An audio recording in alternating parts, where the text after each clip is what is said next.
Bonjour tout le monde, j'espère que vous allez bien. Alors on se retrouve donc pour une activité dessin aujourd'hui avec un HB pour que ce soit accessible pour tout le monde. Donc j'ai pris comme modèle ma petite nièce qui a une super capuche avec des oreilles qui m'a fait penser à un bébé kawaii. Je commence donc par la capuche avec les oreilles pour bien centrer mon portrait.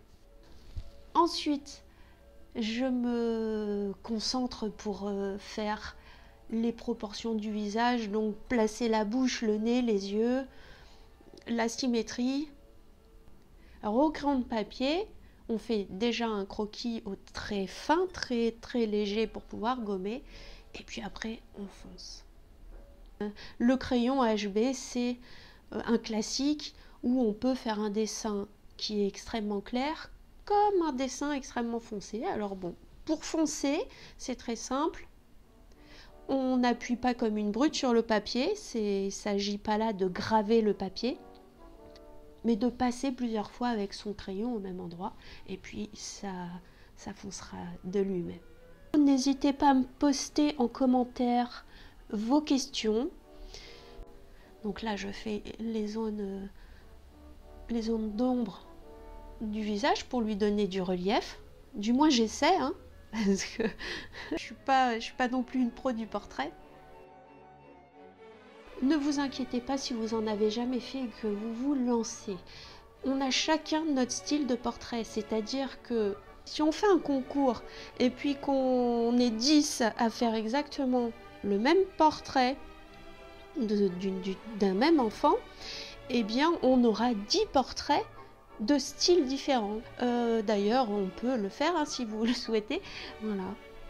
Faut pas avoir peur de dessiner, même si c'est très différent de mon exemple ou d'un exemple d'un portraitiste. C'est vous et votre style.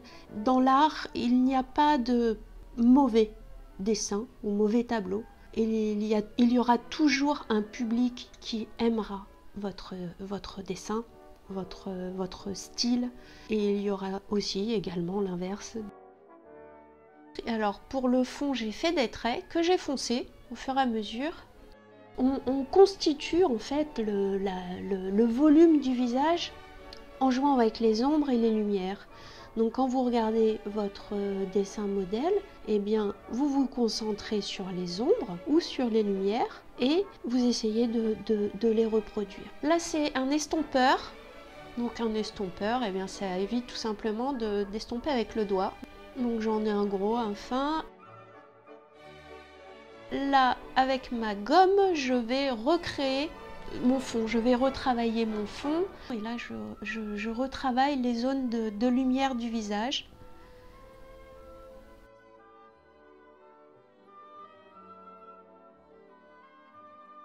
Et voilà, je commence maintenant mon tag. Alors pour le tag, surtout préparez avant le modèle de lettre que vous voulez faire, car j'ai loupé bon nombre de dessins comme ça, à vouloir rajouter à la fin du dessin un détail, soit un texte ou autre. Hein. Je prends mon temps. J'ai mon petit modèle en bas, on ne le voit pas hein, à la caméra. Alors, je travaille donc ma feuille à plat et également sur mon chevalet. Voilà, l'angle, faut comprendre que l'angle de vision n'est vraiment pas le même. Donc à plat, on peut vite faire des erreurs de proportion.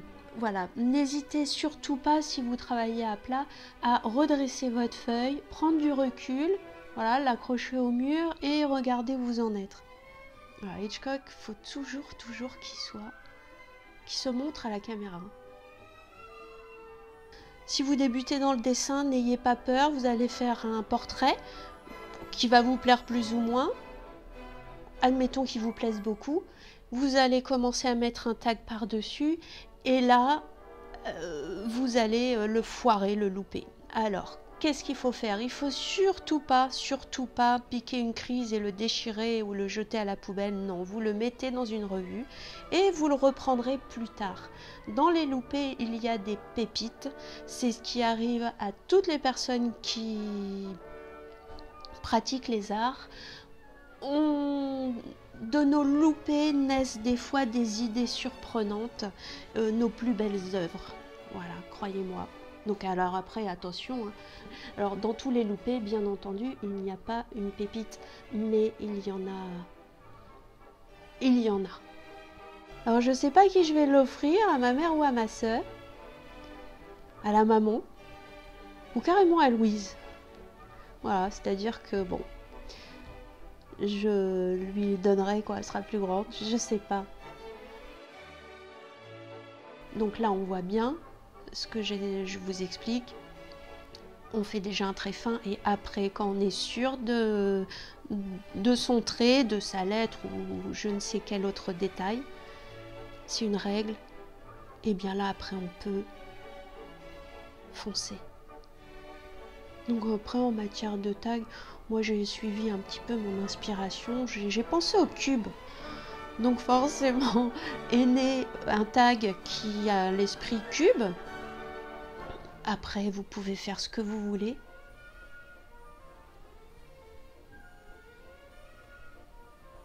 Mais voilà comment on peut faire un petit dessin sympa. Pour ce qui est du temps, je l'ai fait sur 2 jours. Donc 4 heures pour faire le portrait, c'est-à-dire le croquis, les ombres, les zones d'ombre, les lumières, le fond, etc. Et le lendemain, 2 heures pour faire les finitions, c'est-à-dire avec la gomme, l'estompeur gomme et le tag. Jusqu'à la fin, le petit détail, et voilà. Voilà, n'hésitez pas à poster vos commentaires. Je vous embrasse et je vous dis à bientôt. Bye!